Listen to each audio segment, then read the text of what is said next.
Oh yeah, all city, all in one under one banner, and the DNVR people, yeah, they just gonna rub this one in, aren't they? Welcome to the PHLY Sixers postgame show, live from the Xfinity Mobile Studio, along with Derek. Kyle will be with us shortly. Bree, of course, is here. We are presented by Bet365, where winning is everything, except for tonight with the 76ers taking on that Nuggets team. Winning was not an option tonight. As the Sixers, as we check in with you right now with 1 minute and 42 seconds to go, they are down 120-92 in the fourth quarter. And Derek, later on, we will get to our Bet365 pregame picks. We have to get to an unsung hero as well. And we will, we don't even need a player of the game. MarJon Beauchamp, good job, buddy. This one was, I tried to be a little optimistic and look, I don't think I was wrong for trying to lay out a strategy of how they should win. I'm sure Nick Nurse and the coaching staff did the same thing. The pep talks from the veteran leadership on the team, that while they're not suited up, they're on the road trip with them and they're giving their, hey, let's go get this one. Whew, that got away from them early. First quarter, 38-22 in this one, as things got away quickly, where it was, 72 to 40? Yep. After two. This one was uglier than maybe it was as ugly as we thought it was going to be. No, I thought, look, we can be optimistic Kyle and I weren't really optimistic. You were trying to put on the brave face. I was trying. I think we all thought this was going to be pretty ugly, and it certainly delivered to that. I would guess that our friends over in DNVR are having a slightly different post-game show than the one that we will put on. Look, they had almost no chance in this game. This is a Nuggets team who, they are almost we talked about this the other day in terms of Nick Nurse's defensive schemes. And he really doesn't change these schemes based on who's available and who's not. But if you're going to pick like a playoff opponent, when we were going through in our mailbag show on Monday, playoff opponents who are almost specifically designed to pick apart Nurse's schemes, it would have been the Boston Celtics. Well, if you're picking a Western Conference opponent who is able to do that, it is going to be Nikola Jokic and these Denver Nuggets, because they could just generate an open corner three whenever they wanted to. And look, the Nuggets were up 32 at halftime. It felt like if they wanted to win this game by 50, they very easily could have. Certainly let their foot off the gas in this one. And I don't mean to pick on you too much, but if there was one reason that Jokic wasn't going to get a triple-double, it's because A, he wasn't probably going to play that many minutes, and C, he just probably didn't give a darn after a certain point. And I think he only got one. You had him getting a triple-double in your pregame picks, right? I did. I think he only got double digits in one of those three, which is usually the toughest one to get a double digits in assists. But he had it so early. Yeah, he had 10 assists in the first half. Right. He didn't get double digits in either points or rebounds, mostly because he just didn't look like he didn't need to be interested in scoring, because they were up by a billion points. He was more worried about smacking Andre Drummond's arm, and that was ridiculous. By the way, I'm sure we'll get that. And honestly, I want to save that for Kyle, because Kyle's the one who enjoys getting animated a little more than I do, especially when it comes to these Denver Nuggets and Jokic. So I will leave that for him. But look, Jokic could have created an open corner three against his team whenever they wanted, because the Sixers, by and large, don't tailor their scheme to the opponent or to the available talent they have on them. This was an easy 72 first half points for these Nuggets. Well, what we talked about too was trying to get off, if there's any hope, getting off to a good start. And that goes along with what you're talking about, not just scoring the basketball, but having them miss their shots too, right? Because in the first quarter, they only shot 56%. All right, no big deal, but they were 6 for 9 from three. They had total 12 assists on 13 made baskets, and he had 8 of them. This is the first quarter. This is the first quarter. 12 assists, 13 made baskets. He had 8. And they were already up 38-22 after one. Then you go into the second quarter, where he plays just 4 minutes and 55 seconds, where he could pick up those extra 2 assists. Now they're up, as we talked about, at halftime, where he has 10 assists. They have 20 assists on 25 makes. Yeah, 72-40.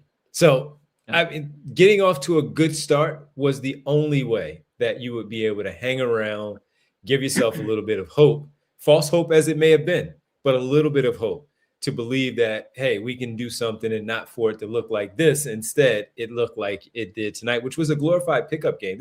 We talked about on Saturday for the Brooklyn game, where I'm like, man, this is a G League team that they have both of these running out there with the occasional starter or occasional rotation player in Grimes and Edgecombe that need to get some preseason work in preseason game number 3.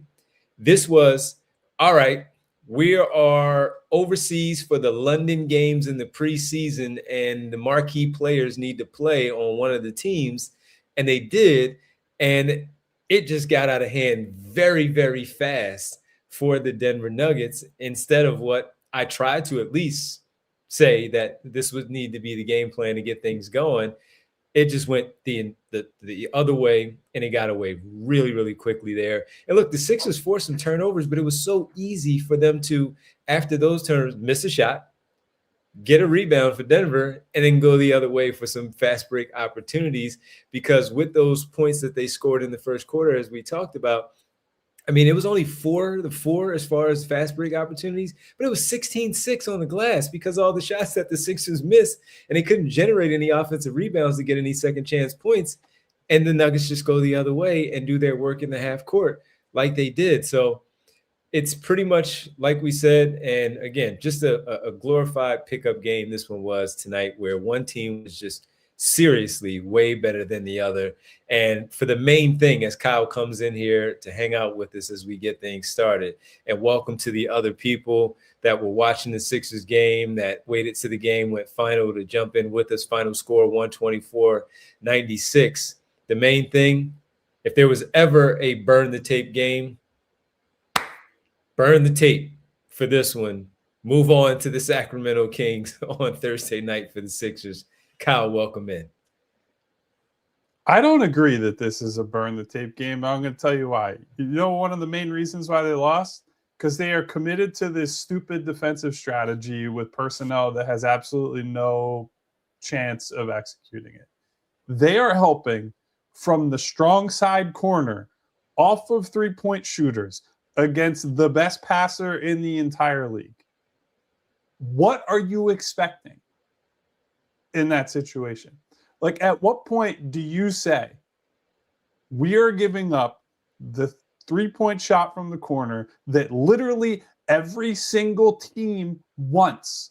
They work to get that shot, and they are giving it up for free over and over and over and over and over and over. If everybody else wants to burn the tape, fine. The coaching staff should have to look at guys helping one pass away off of good shooters and say, I wonder if we should ever change what we're doing. I wonder if our principles maybe should shift with the personnel. I wonder if after an entire season where we had absolutely no plan B when our stars were out, that perhaps we would have learned some lessons about trying to do something different when the personnel demands it. I wonder if hiring a coach whose whole sales pitch, other than winning a title 7 years ago, was that he was supposed to be experimental and adaptive and react to the moment rather than someone who's got a plan A and no plan B.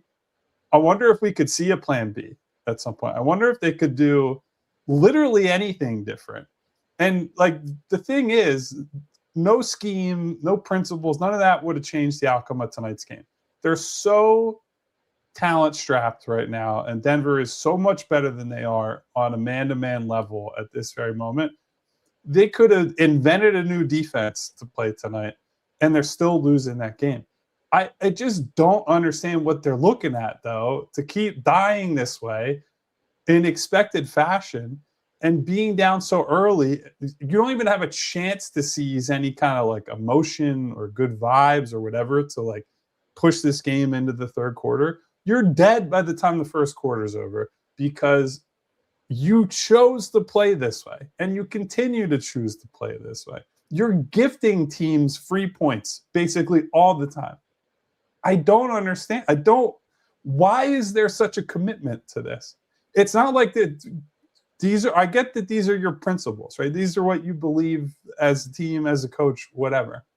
You can't try like one game where you don't just aggressively overhelp off the corner against, again, the best passer in the entire league, who is a perennial MVP candidate with a shorthanded roster. If that isn't the circumstance where you can say, we're just going to do something different tonight, what are you here for? What is your purpose? If you're just on autopilot every game because it's like, oh, this is who we have, just going to run it out and expect to lose, why are you here? What are you doing? Anyway, yeah, other than that, you can burn the tape. Thanks. Appreciate it. Yeah, because I'm burning the tape. Because he's not going to change his principles, and it doesn't matter who's out there. This is what he's going to do. So this one doesn't matter with the best passer in the league, as you talked about. With the personnel out there, he's going to stick to his guns on what he's doing. So burn the tape on this one, burn the tape on all the other ones. They need to just simply figure out how they're going to go about defending these teams. And you'd be lucky to face a team like this where it matters in this season. While he's still here, if he is still here afterwards, of course, he needs to adjust. I don't disagree with you that you're not wrong on it, on the philosophy, being stuck on that philosophy and not switching things up. Absolutely. Where's the creative thinking? As you talk about when he was hired, all the things that the injuries, they are what they are at this point. So what are you going to do about it? And will we see something different against Sacramento on Thursday? Probably not, to your point. Same thing on Saturday against the Utah Jazz. You're probably not going to see it. This is who he is. This is who he is. This is what they do. And this may be one of the things that we're talking about in the offseason, if you know what happens, because of the lack of adjustments that have not been made by this coaching staff, and most notably by Nick Nurse, by not doing what he needs to do. My only counter, and I want to just say, this isn't me defending the strategy. It's me trying to guess what I think Nick is thinking. My only counter is I think he probably feels like, I have so many players who have played so few minutes in the rotation right now. I want to play the strategy that we practice every day and that we, game plan every game for, to limit the number of defensive miscues. But my counter to that is, if this were the playoffs, I don't think, I have no confidence. Like, it's one thing to keep the same scheme day in, day out in the regular season, both so you can, master it when everyone's healthy, but also so you make fewer mistakes when you're playing with guys who don't receive significant minutes. That's fine. I just don't have the confidence that if this was game 7 in the playoffs and you're playing Boston, that he's going to adjust.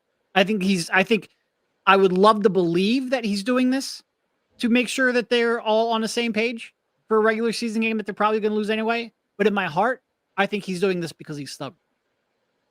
Yeah, and that's the problem. I don't.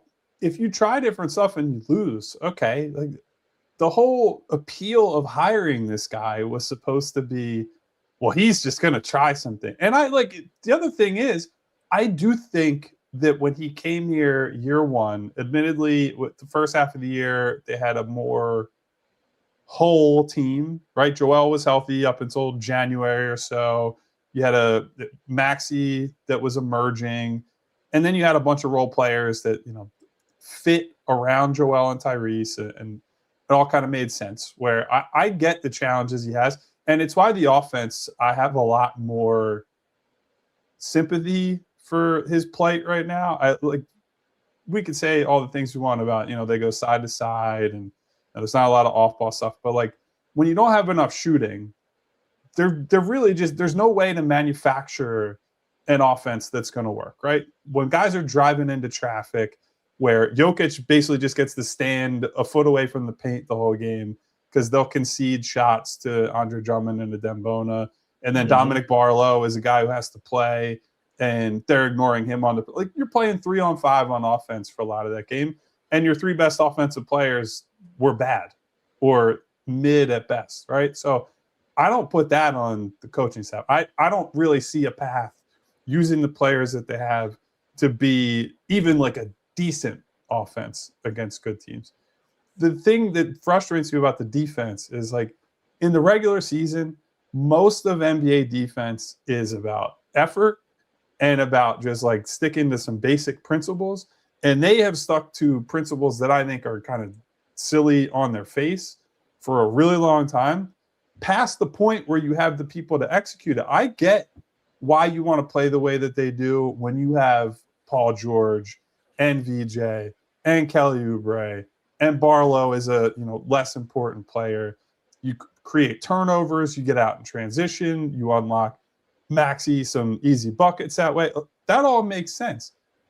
I just don't understand why right now it's got to stay the same. I hear what you're saying, Derek. I'm sure in Nurse's mind and Nurse's heart that that's a lot of it. And I do think we've talked about this a lot in the past, more in a playoff setting. One of the hardest things to do as a coach is to recognize we just got to stay the course instead of you lose a game one because, one guy went crazy or one thing worked for the other team. And then you just abandon who you are and the series goes because you couldn't stick to what probably would have worked over, 5, 6, or 7 games. But we are really deep into this regular season and there's just been a whole lot of nothing. It's very static. It's very similar every single night. And I just want to see any kind of break from what they're doing, particularly on a game like tonight where it just felt like they kneecapped themselves at a time when you really couldn't afford to do anything other than play a perfect game against this team. So just a miserable watch in a season that has had far too many of these types of games. Awful watch tonight. Final score, 124-96. Sixers blown out, destroyed by the Denver Nuggets. It was never close in this one. Absolutely never close. And got away from them very quickly, 38-22 after one. As we mentioned, when we got to the end of the second quarter, going into halftime, the game was completely done, 72-40 at that point. When we come back on the other side, we'll talk a little bit more about the game, what we saw from some of the other players, because this was a rout of all routes, man. It was ugly, and this was bad. You're right, man. It was the second quarter, and I'm like, all right, this is boring. Sometimes you just look at blowouts. It was like, keep it 38-22 at the end of the first quarter. It's like, bro, this game's over. It was 100%. This team crawling out of a 16-point first quarter hole. You would have needed a borderline miracle. You would have needed a UFO to crash through the roof of the arena. Oh man! Abduct Jokic, Gordon, Murray, and Brown, and you still might have lost the game at that point. It was done. It was over. So bad. Derek thinks he's talking to us, but his mic is muted. I was trying to talk and let him figure it out so he didn't. I was getting in honor of March Madness, I send out a Seth Davis Denver Nuggets Sharpie tweet 2 minutes into the second quarter. Yeah, it was over. It was that bad. Yeah, it was. This was March Madness. This is what it looks like when a 1 seed faces a 16 seed, and that's exactly what we saw tonight. We need the John Rothstein. This is March that he's tweeted like 7,500 times over the years. That guy is a robot. I'm convinced. Has anyone ever seen him in real life, or is he just like an AI account? I saw him once. Yeah, I saw him once. Yeah. Anyway, no disrespect, obviously, but this is March tweets. It'll be like the world is collapsing into a black hole, and you just see it. This is March.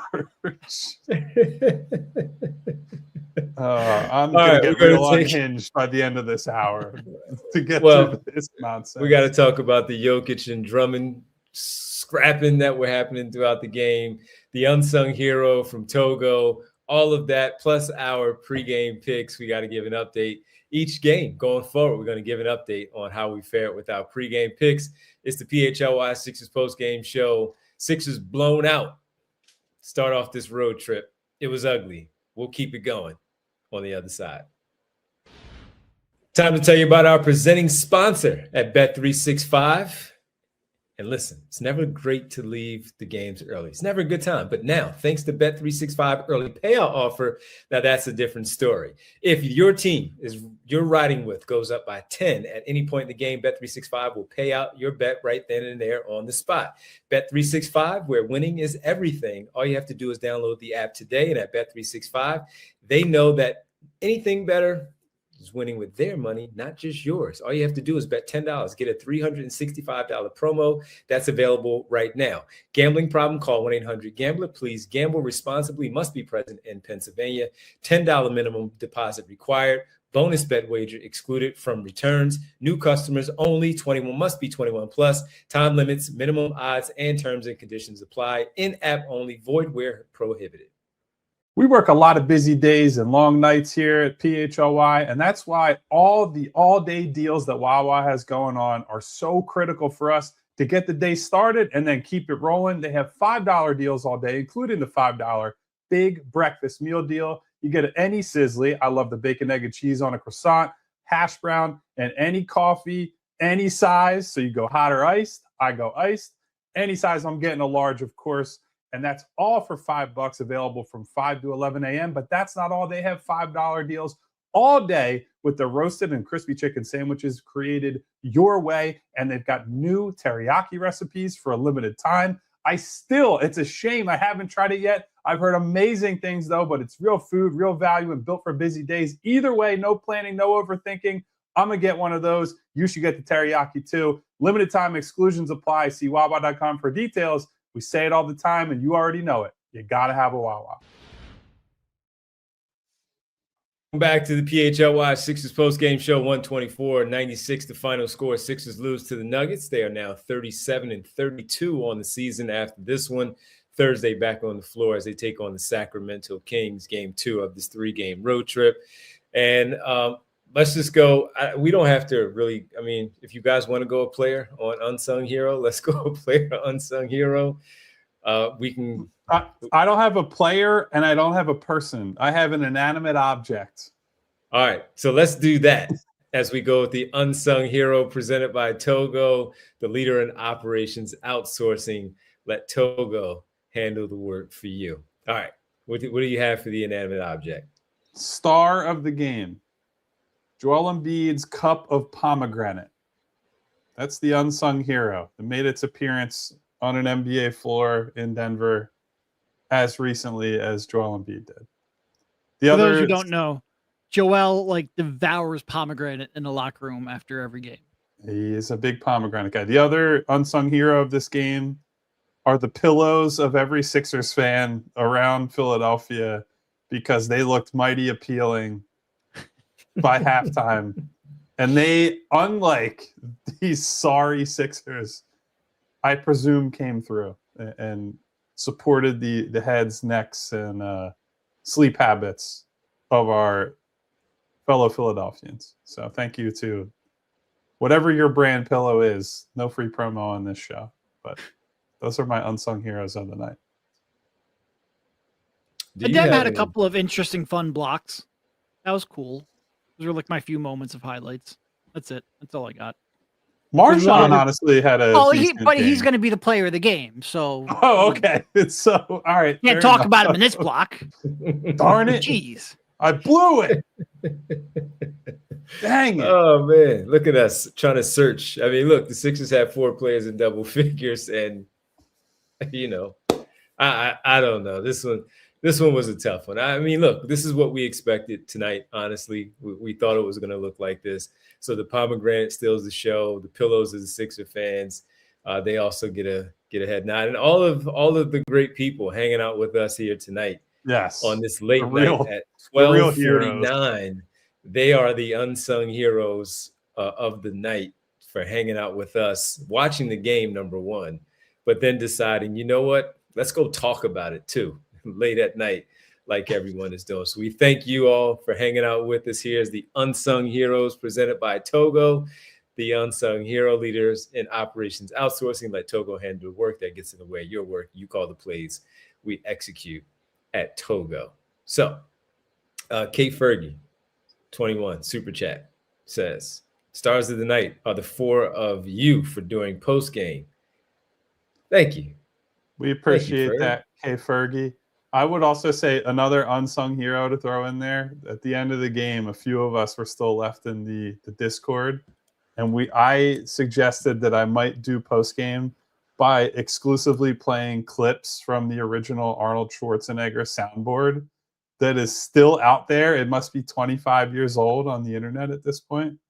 And we had some good yucks in the Discord. I think it was me, Aaron, a few others were in there. That's Unsung Hero always. That's a load-bearing website for my life and my memories, I think. We did do this on one show because I remember getting worried that we were going to be DMCA'd just from like the microphone picking it up from our laptop speakers.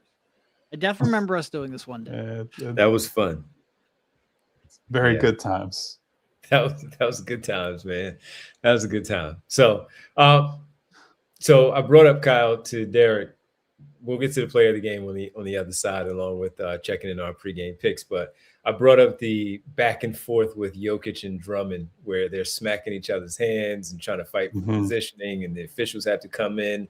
Aaron Gordon's coming in like, "Come on, y'all, let's just play some games here. We're already blowing these guys out. Let's get this over with." What were your thoughts on that fun exchange between Jokic and Drummond? I'm going to surprise some people. It's honestly the only smart thing that Andre Drummond did the whole night, because Jokic picked up the tech on so the first thing that happened was Drummond is grappling with him. Jokic thought he should get a call, and then he shoved Drummond, and he ended up getting a whistle. So the next time down, he just bear hugs Drummond to really make the point like, yo, you missed the call. And then he keeps carrying on. He gets the tech. And after that point, if you're Drummond, there is one way you're winning this game, and it's getting Nikola Jokic thrown out of the game. And so that's not that, like, some people look at that and you say, oh, get him thrown out by like trying to fight him. But it was more of the just very annoying, like jostling, grabbing, chirping at him. I respect that he just tried to go full heel and get him off the floor by any means necessary, take him out of the game. Normally, I would say, like, if this was backup center Andre Drummond on a team that had real firepower, I would say, can you just shut it and don't be stupid and like be anonymous? Tonight, I'm all for, like, go full pro wrestling. Do whatever you got to do to try to make this guy mad or take him off his game, and just pray that it works. It did not, but a rare moment of, like, I support you in this endeavor, Andre Drummond, which is not something that you hear said on this show very often. See, so I specifically tabled this conversation because I thought you tend to be the more animated one out of the two of us. And I thought you were going to go in on Jokic, quite frankly, because I thought it was pretty petty what he was getting. It's very stupid. Yeah. Like, I think it's easy to just kind of let it slide because he didn't end up picking up the second tech or doing anything that hurt his team. Like, when you win by 1 billion points and the game's never close, it's hard to be like, boy, he's really hurting his team out there tonight. I do think, I've said this before, I think he gets away with a lot of, like, he's a hothead and it's not talked about a lot. He's gotten thrown out of multiple playoff games for losing his temper when things aren't going his way, and gets treated with kid gloves for reasons that you guys can put 2 and 2 together on that one. But tonight, it's like, yeah, you know, it's some shenanigans. I don't think it never really got past the level of just like general annoyance at Drummond. So I'm not going to get up here and grandstand and be like, boy, that evil Jokic with the reps in his pocket. It's just, you know, one of those things that happens in a long NBA season. And I didn't even think he was wrong on the first one. The way Drummond was doing, he was absolutely right. He put a swim move to try to get away from it and jumped over him, and that's when the officials called what they called. So he wasn't wrong, Jokic, in it. He just got caught on that part, and that's why he did what he did. And then Jokic got shoved in his back on the attempt for a layup that he made, and he got shoved in the back, and they just didn't call it. So, but yeah, it was interesting to see that one play out the way that it was. I thought when the second whistle came that he got tossed, but it was Adelman who got the second tech. and not Jokic. And that's why I thought he was actually going to be run out of the game for that one. So, yeah, this one was ugly, everybody, as you already know. So when we come back, we'll get to the unsung hero and the player of the game on the other side. We'll give we'll update our pregame picks to let everybody know, if you don't remember what I gave in the pregame, of how that played out. Sixers blown out 124-96. Ugly. Start the buses. Get ready to get on the plane so they can get to Sacramento. We'll be back here on the PHLY Sixers postgame show. Time to tell you about the Excite Center at Parks Casino. One of the many things that I love about my casino of choice is Parks Casino, of course, with the Excite Center, located in Bensalem. All you have to do is take the Street Road exit off of I-95 and the PA Turnpike, and then boom, you are right there to see some of the greatest entertainers, from best comedians, music headliners, like on Friday, this weekend. Saturday is all sold out. Anthony Rodia, the Laugh Till It Hurts tour, is Friday, March 20th at 8 p.m. Can't go Saturday. You're only allowed to go now on Friday, because it's all sold out. So you have to get tickets for that one. And Marcelo Hernandez later on in the year, you got to go check them out at the Excite Center at Parks Casino, the state-of-the-art entertainment venue located inside Parks Casino. All you have to do is visit parkscasino.com to buy tickets to all the shows. Parks Casino, this is how you win. Must be 21 and over. Gambling problem, call 1-800-GAMBLER. You know, guys, tax season is funny because it's one of the only times all year that people actually look at their full financial picture. You see what you made, see what you spent, what you saved, and sometimes you're left thinking, wait, where did all of that money go? That's why I've been using Monarch. It helps you see exactly where your money's going and where something like a tax refund can actually make the biggest impact, whether it's paying down debt or building up savings. Simplify your finances with Monarch. Monarch is the all-in-one personal finance tool designed to make your life easier. It brings your entire financial life, budgeting, accounts and investments, net worth, and future planning together in one dashboard on your phone or your laptop. Feel aware and in control of your finances this tax season and get 50% off your Monarch subscription with code PHLY. Monarch actually helps you stay proactive with their AI insights that highlight spending trends and patterns you might miss, and the weekly recap keeps you updated on things like spending spikes. Achieve your financial goals for good with Monarch, the all-in-one tool that makes money management simple. Use code PHLY at monarch.com for half off your first year. That's 50% off your first year at monarch.com with code PHLY. Back here on the PHLY Sixers postgame show. Let's get to the player of the game tonight. Derek, you want to talk about MarJon Beauchamp in the 16 points, lead the team in scoring, 4 for 8 from 3, a block and an assist on the night as well. He played off the bench total of, let me just refresh my page here. He had 19 minutes off the bench tonight for the Sixers. So he's starting to string together, as he's getting some more consistent minutes with all the injuries. He's starting to string together some decent stints out there on the floor. Yeah, and look, he 4 for 8 from 3. In addition to that, he had a pretty nice pull-up jumper. And we've always said he's been one of those players where if he just makes shots from the perimeter, it's real easy to slot him in and envision how he could be an NBA player. Maybe not a starter. We're not going too far there. Not going to have a complete MarJon Beauchamp victory tour. But he's now had a couple games where that always got to get a doc reference in late at night when you're frustrated about a game. He's had a couple games now where that shot's looked pretty good. And the shot, it's good volume, pretty good diversity, quite frankly, tonight. If he continues, and quite frankly, he was just playing hard. And when you're playing hard in a game that was settled midway through the second quarter, you're going to have opportunity. I'm really encouraged. And we still have 4 games without Paul George, 3 or 4, something like that. Doesn't matter. A couple games without Paul George, a little more probably without Kelly. He's going to have opportunity if he continues to play well. Him and Justin showing a little bit of life collectively between them is encouraging, just because I want to see which one can keep it going. He is, like I said, just an intriguing player where a lot of times when you get somebody like this, you have to make like multiple projections on improvements for them to become an NBA player. With him, it's really just one. So any game where he shows you that he might have a little bit of life in that jumper, it's encouraging.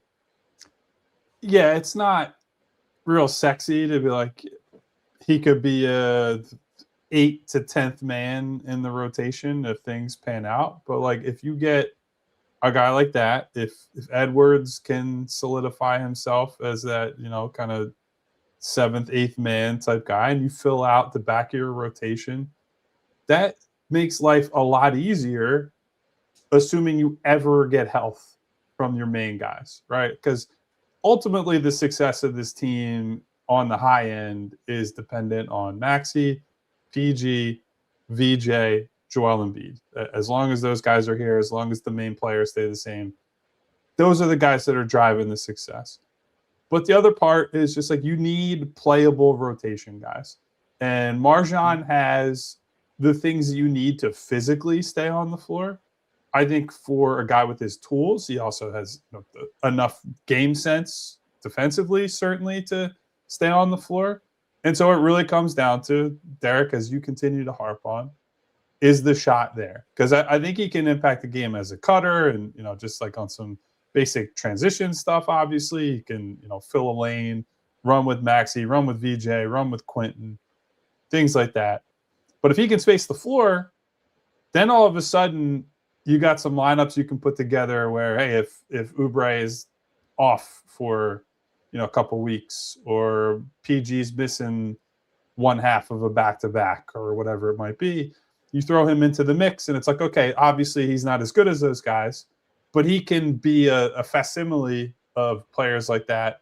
And you're still putting a wing-sized player, or at least close to a wing-sized player on the floor.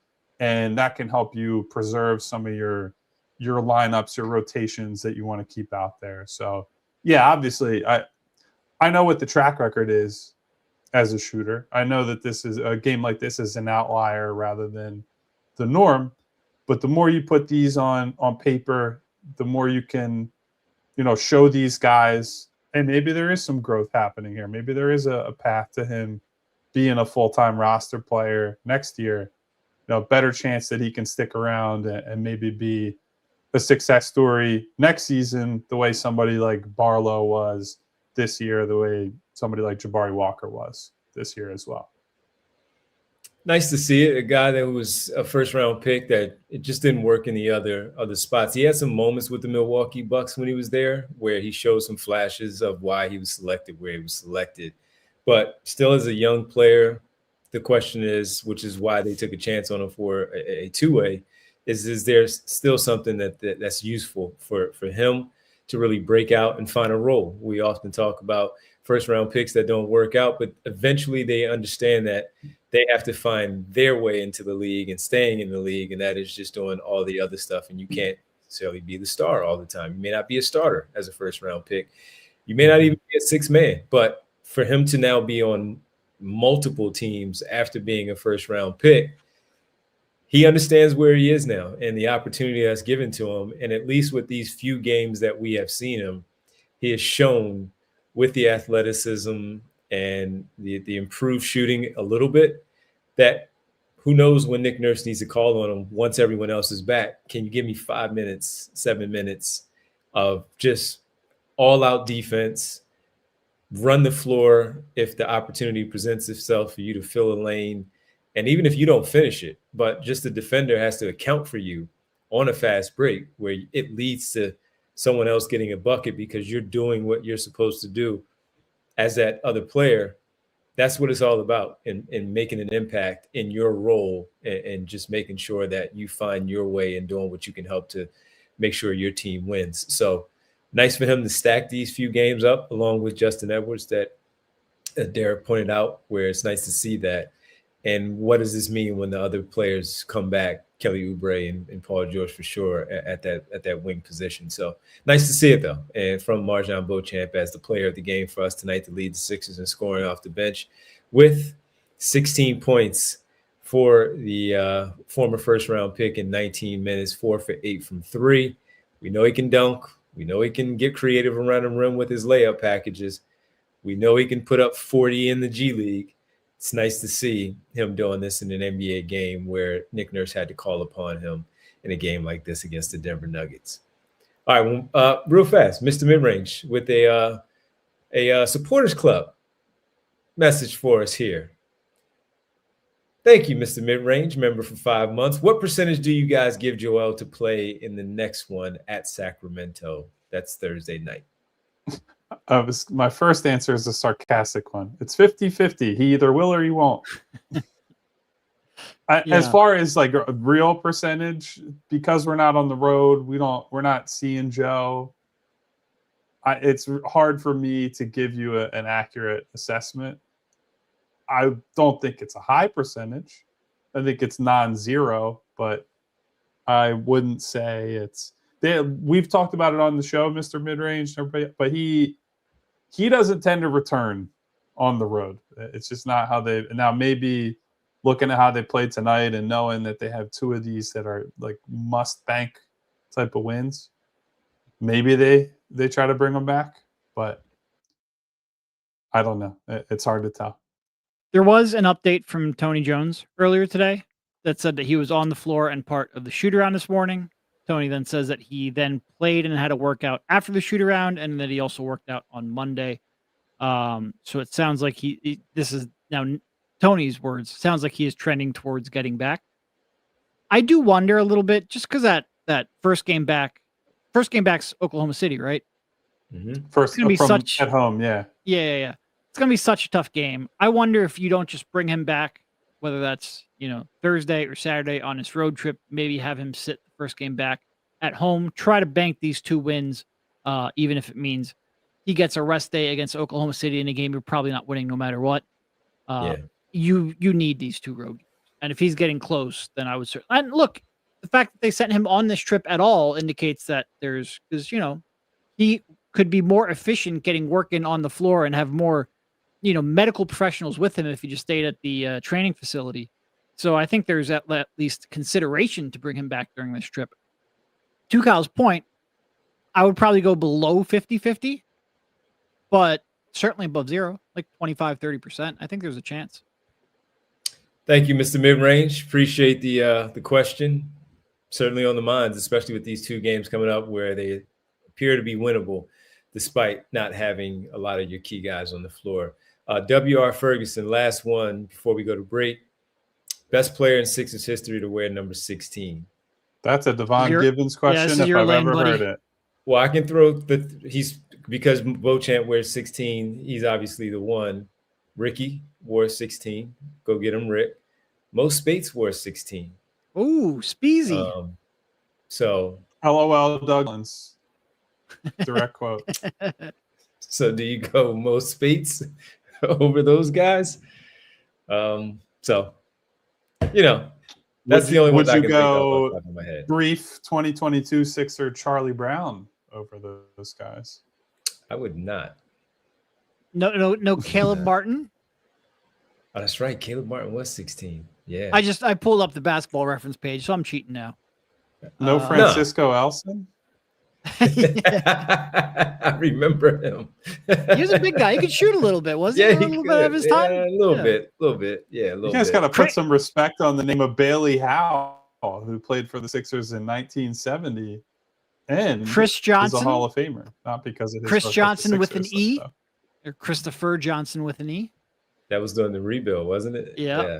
I remember. Yeah. Not a lot of great players, number 16. Not a lot. So I guess you go Caleb Martin, but even he wasn't here. Like, I mean, he's the best. He was the best player out of this group. He just wasn't here for very long. Yeah. So I'll probably give it to Mo Spates on that one. Look at that. Look at Mo Spates. Easy. All right, final break. We come back and we will get to our pregame picks to let everybody know exactly how I did on the pregame picks. And we'll wrap things up with the roll call and so much more. It's the PHLY Sixers postgame show after a rout by the Denver Nuggets. And guys, it's time to make your home work smarter, not harder. With a TrueMark Financial home equity line of credit, you can tap into your home's equity to handle renovations, upgrades, whatever's next on your list. The TrueMark Financial HELOC Select gives you the flexibility to borrow when you need it on your timeline. You start with a revolving line of credit, use only what you need, and when you're ready, you can lock in all or part of your balance at a fixed rate for predictable payments. You only pay interest on what you use, and as you pay it back, that credit becomes available again, no reapplying, no extra steps. With competitive rates compared to most unsecured loans and flexible repayment options, this could be a smart move for your home and for your wallet. Learn more about TrueMark Financial's home equity line of credit at TrueMark.com or stop by one of their 24 branch locations to get started. TrueMark Financial is federally insured by the NCUA and is an equal opportunity lender. NMLS 404938. All right, folks, the tournament, it's here. The early games got started tonight and Wednesday to really set up the field of, you know, the number, and the only place to watch it is Sling TV. One of the most flexible ways is there to watch live television with the college basketball tournament. Here, Sling TV gives you access to the games and more control over how and where you tune in. Check this out. Sling has flexible 1, 3, or 7-day pass options. That means instant access to live TV for the men's and women's tournaments. Some of the games that I wanted to highlight for you got Siena, the number 16 seed, facing number 1 Duke. How about McNeese and Vanderbilt on Thursday? You know, they always talk about that 12-5 matchup. Somebody could get caught. That may be Duke. I'm always rooting against Duke. You can get a day pass starting at just $4.99. Sling is fantastic. Visit sling.com/underdog. Live TV. Learn your way. Learn more at sling.com/underdog. No purchase required. To learn more and see the full details, visit sling.com/underdog. Back here on the PHLY Sixers post-game show. Final segment for us here. That pause always gets me. It always gets me. I'm always like, do we need to unplug Devon and plug him back in? Like, what's going on here? I wait for it to unpause, because as soon as I hit the unmute button, it's gonna mute it. So I just wait for it to come back after everything. So, all right, we have a tracker now. We talked about this, that we want to keep track a little bit better of our pregame picks and do so on the postgame. I was going to say postgame picks. I feel like I'd be pretty good at. I'm picking them to lose tonight. So we have a tracker now, and I let everybody down tonight. Derek, you brought it up a little bit earlier, where it was, I went 8.5 over for VJ Edgecombe with assists and rebounds. That did not work. And then the Nikola Jokic triple-double, that did not work either. And you pointed out, as you said, so I'm over here as we start to keep track of things. That graphic is so good. That is so funny. It's just a on and a big zero. A big zero. I got to bounce back. As if you haven't gotten a bunch correct this year. It's right. Like, it just started now. 0. You lose. You know what? Maybe one day I'll go back and I'll like rewatch all of the shows and so we can give Devon a proper number here. So that is a tiny bit disrespectful. I send them to Bree, so we can just go back in our messages and just find them. But we would have to go and look at the box score and all that stuff to tabulate everything. But that said, Derek, you pointed out, I mean, first of all, he had 8 assists, Nikola Jokic, in the first quarter. He wasn't interested he was interested in rebounding and assisting. And that's exactly what he did. But the assists just happened so fast, and he had 10 at the half. And I thought he was going to get it because he scored 4 points in the third quarter, like back to back. And I'm like, all right, he has everything else. He's just going to go get the 10 so he can get the double figures points and get his rebounds, because he always tracks the ball as just as well as anybody in the league, if not the best. And then it just kept getting out of hand, and he had to come out of the game. So that's why it didn't work out tonight. And then VJ got in foul trouble. He was off the floor. He just didn't get obviously he didn't get the assist, but does a better job of rebounding the ball, and it just didn't go his way tonight. So the big 0, Kyle, as you pointed out, the big 0 tonight on this one. Like Derek said, I think it's a little disrespectful to the picks you have made this year, which certainly you and Bet and Bree have hit on plenty of those. Do we have a graphic for Bree when she makes picks? Are we going to have Bree? Oh, yeah, we need a Bree avatar with a big 0 next to her for right now until we can prove that she's done anything. On the subject of VJ, how did you guys feel? Obviously, he played bad. How did you feel about that performance? Because for me, watching it, I felt like that was a game that he, as much as he missed shots early, I think as big a problem, and actually I'd argue a bigger problem, was that he allowed those early misses to influence how aggressive he was going to be, where even when he would end up taking some shots on certain possessions, I thought he slow rolled it a little bit too much. And so instead of rising into maybe a more natural shot, he tried to feel it out, look for a passing window. And then you're at the end of the clock and it's like, oh boy, I got to get something up. And I thought it ended up doing more harm than good, where maybe he would have went like 5 for 20 something if he just took all his opportunities. But I don't think he did himself any favors with like how he went about his business tonight. Yeah, I mean, look, we're one game removed from Nick saying he wants 20 shots from him and he got up 12.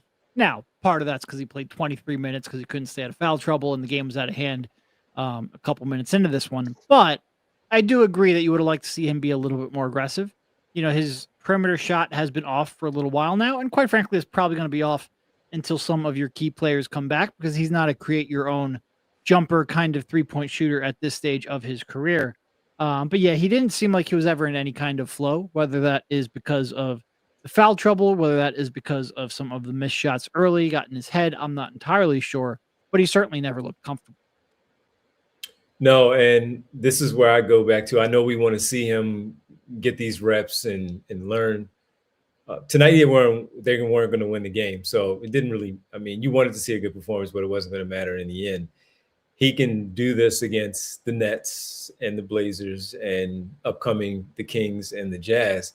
But when you're playing OKC without everyone else on Monday and some of the other teams where Paul George or Joel Embiid may be back in one, but maybe not the other game, and we're still waiting on Kelly Oubre and Tyrese Maxey to come back, this is where I still do want to see the ball in some of the other players' hands with a little bit more experience to take some of that pressure off of him, to allow him to play in the role that he has thrived in all season long, because he has had Maxey for a majority of the season.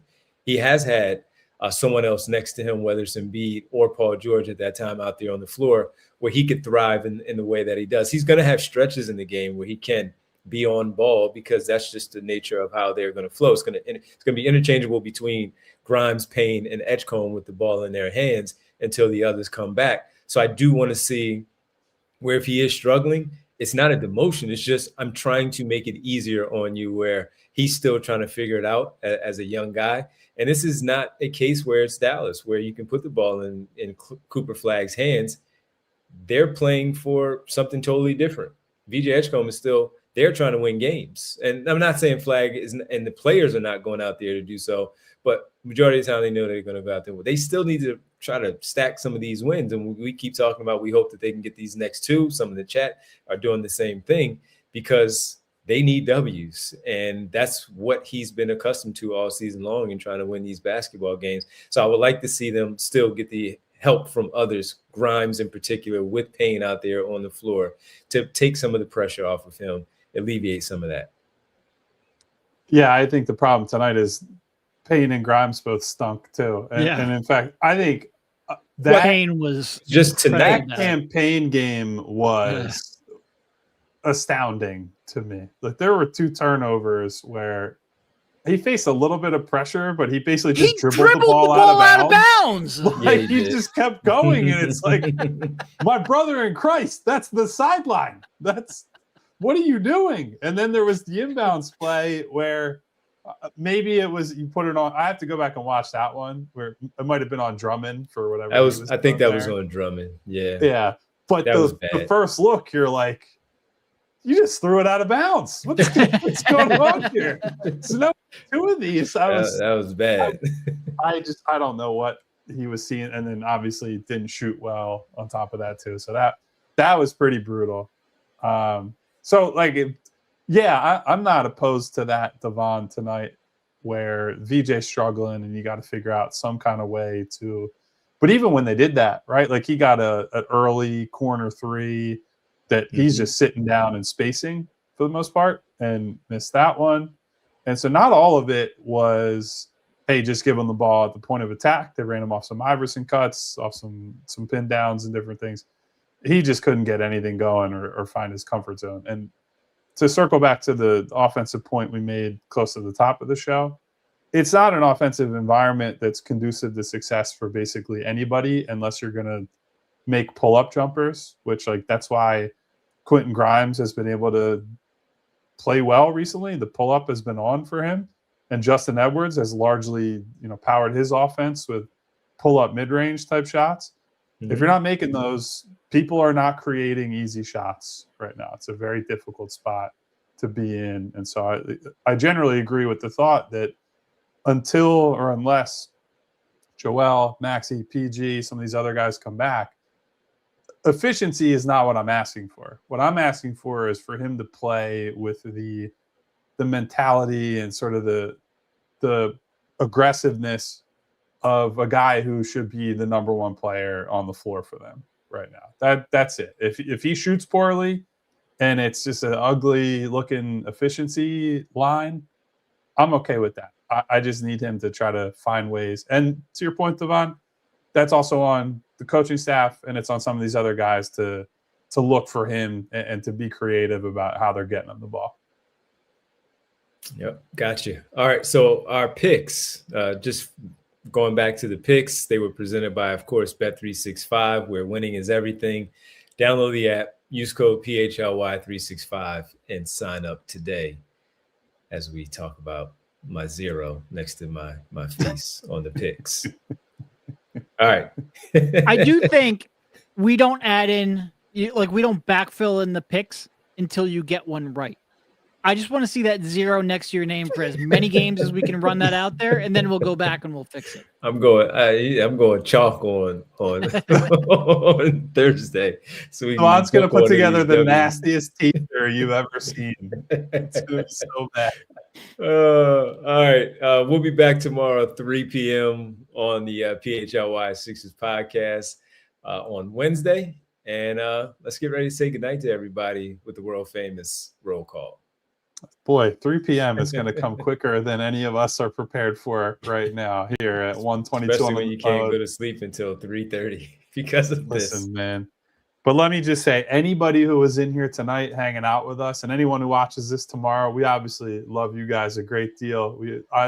I personally am honored that anybody would stay up with us on a Tuesday night into Wednesday morning to listen to us ramble about that nonsense game and this nonsense team.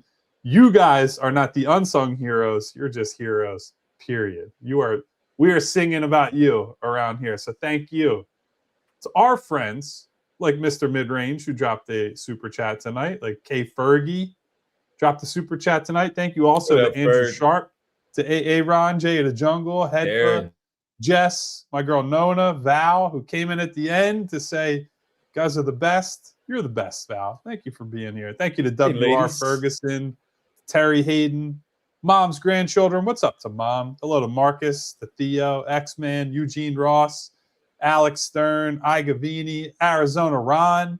Hang out in the Discord with us tonight. J. Rel, 76ers TTP, Sir Shmooey. I ain't black, I'm OJ. What up, OJ? Okay.